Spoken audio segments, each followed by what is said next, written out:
Ma'am, you are charged with interference with the duties of a public servant. You're facing up to 6 months in jail and or a $2,000 fine. Officer responded to a call at the TSU Library Center located at 3100 Claiborne Street in Harris County, Texas, regarding a disturbance. The officer made contact with the individual causing the disturbance, and the defendant approached asking officers what's going on and what did she do. The officers repeatedly asked the defendant to step back, and she became belligerent, asserting that they were at her store. She eventually complied and moved away, but she insisted that a police supervisor be called to the scene. TSU Sergeant Barnett arrived and spoke privately with the defendant. Afterwards, responding officer requested the defendant's information to report her behavior to her supervisor in the university. The defendant refused to provide it and attempted to bypass the officer. When the officer asked her to identify herself again, the defendant declined and attempted to walk. And here's where everything starts going downhill. She wasn't even the one causing the original disturbance. She just stepped in and boom, now things are escalating. If you were there, would you ask, what's going on? Or would you stay back and avoid trouble? Away. As the officer tried to detain her, she began to throw herself on the ground and yell, escalating the disturbance. Several officers issued verbal commands for her to comply. The defendant continued to resist, jumping around and asserting her rights. The officer attempted to escort her outside. The defendant then wrapped her arms and legs around a pole, continuing to yell. The officers physically pried her from the pole and detained her. The defendant used her body weight to resist and push against the officers. The defendant was then placed in the back of the patrol car without incident. Doing wrong. So it appears she wasn't the initial person causing the disturbance, but when they came to respond to the disturbance that they were called for, she intervened. And once they asked her to remove herself from the situation, she refused. You didn't say, when you initially started saying about everything, you didn't say that she was the initial cause of the disturbance, that there was a call for.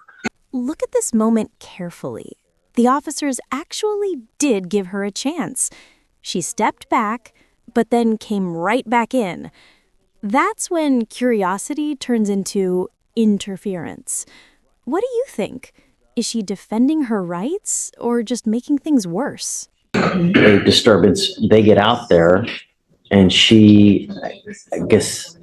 So what it says is that they made contact with the individual that was causing the disturbance, and then the defendant approached asking. See, the officer. right. So she just comes up, starts being nosy, right? Right. And then she basically, I guess, is trying to leave, and then they start asking her for her information. Well, they were asking her to leave the scene so that they can respond to the disturbance, and she wouldn't comply. I think that's the issue, that she wouldn't leave when Did they you, asked her. you say that? Yes. They asked her to move away from the scene, and she refused to comply.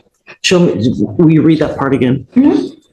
So when she approached the officers repeatedly asked the defendant to step back, and the defendant became belligerent, asserting that they were at her store. She eventually complied and moved away, but So she complies, she moves away. Right. But then she came back. By now, the officers are officially done with the back and forth. One wrong move, even arguing, can become a criminal charge fast. What would you do here? Stay calm and comply, or stand your ground like she tried to? Okay.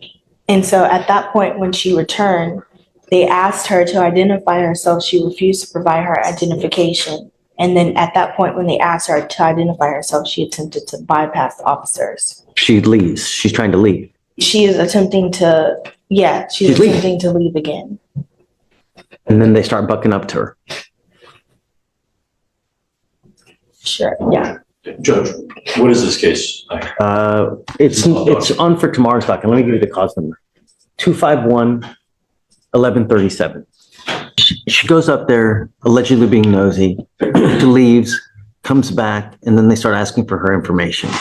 And she declines to give her information. So, Judge, what I'm looking at here, just to add context to the situation, she approaches an unrelated incident, it looks like. Correct. She's asking what's going on. Fine. They talk to her individually. Okay. They tell her to leave.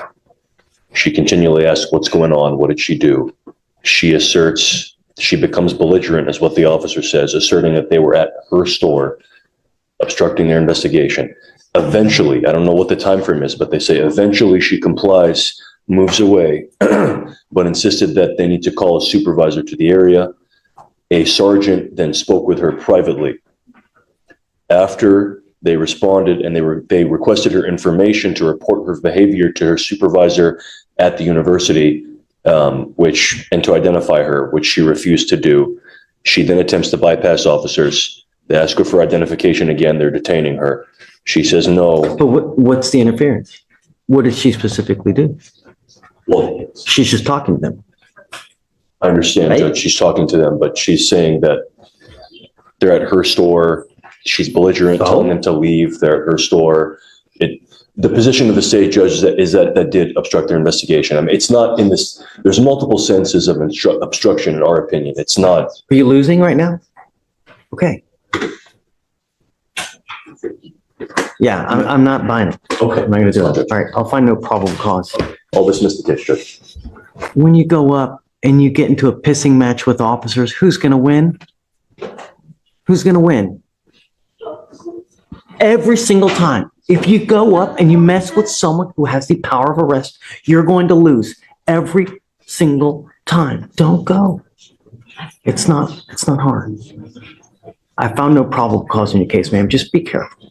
Okay? Can I ask a question? Sure. If I want to pursue, press charges, or Don't.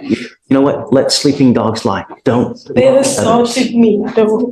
They knocked out my tooth, they chipped my tooth, I got bruises on me. And you can always go file a complaint with Internal Affairs, That's what I'm asking. whatever. How could I do that? I don't know the protocols.